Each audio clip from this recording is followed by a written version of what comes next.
تو اس کے خون کے چھینٹے جو ہیں وہ حضرت خالد ابن ولید کے چہرے کے اوپر پڑے تو انہوں نے اس کے اوپر لعنت کی، تو آپ صلی اللہ علیہ وسلم نے حضرت خالد ابن ولید کو ڈانٹا.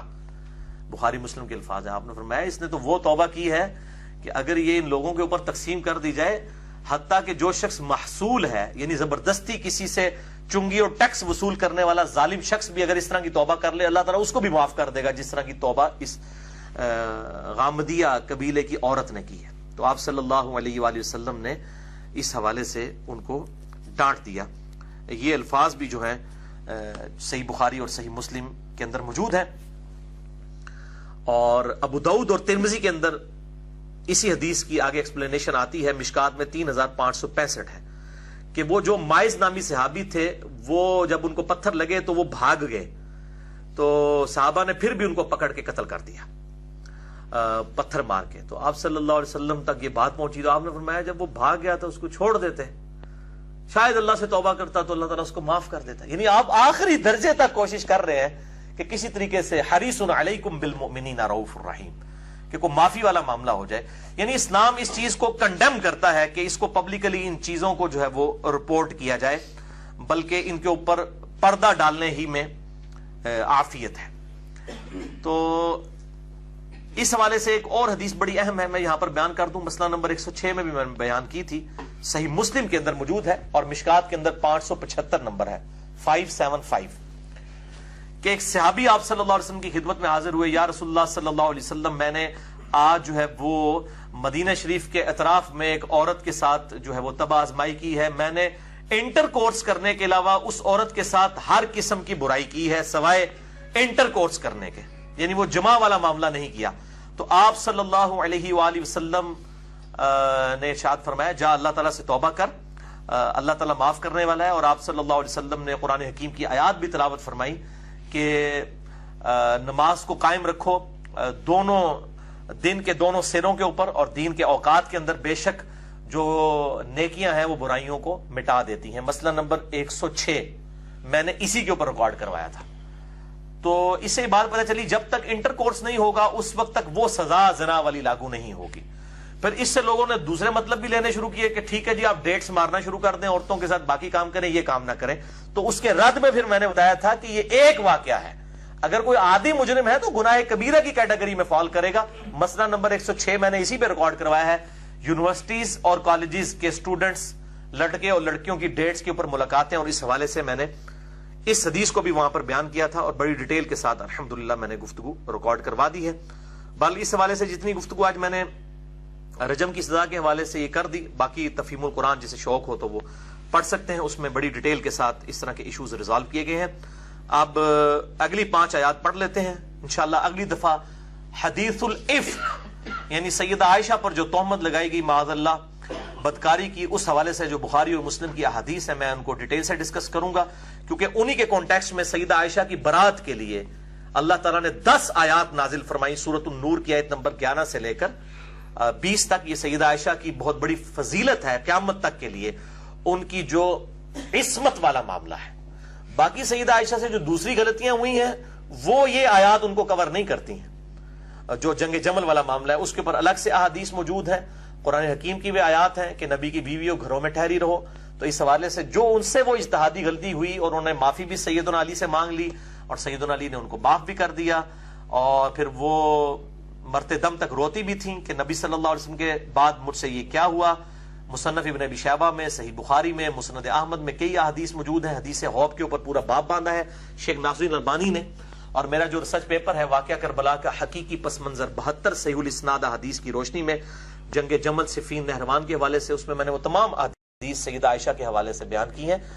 وہ جو ان کی غلطی ہے وہ معاملہ الگ ہے، جو ان کے اوپر زنا کی تہمت لگی وہ معاملہ الگ ہے. اس معاملے میں سیدہ عائشہ کی اگر کوئی توہین کرتا ہے تو وہ کافر ہے. اور الحمدللہ کوئی مسلمان سیدہ عائشہ کے اوپر اس طرح کی تہمت ان کی کردار کے حوالے سے نہیں لگاتا، بلکہ کسی نبی کی بیوی نے بدکاری نہیں کی. کافرہ ضرور ہوئی ہیں.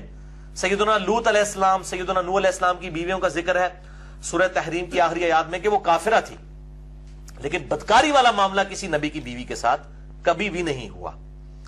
تو یہ والا معاملہ اگر کوئی کرتا ہے، اور الحمدللہ کوئی سنی ہو شیعہ ہو اس طرح کی کوئی جرت نہیں کرتا. باقی جن معاملات میں شیعہ کا ایلیگیشن ہے وہ ایلیگیشن بالکل درست ہے، اس کے بعد جو وہ رزلٹ نکال کے نعوذ باللہ لعنت کرتے ہیں وہ الگ بات ہے، اور وہ بھی صرف غالی قسم کے جو شیعہ رافضی ہیں وہ کرتے ہیں، عام اہل تشیع سیدہ عائشہ کا احترام کرتے ہیں الحمدللہ۔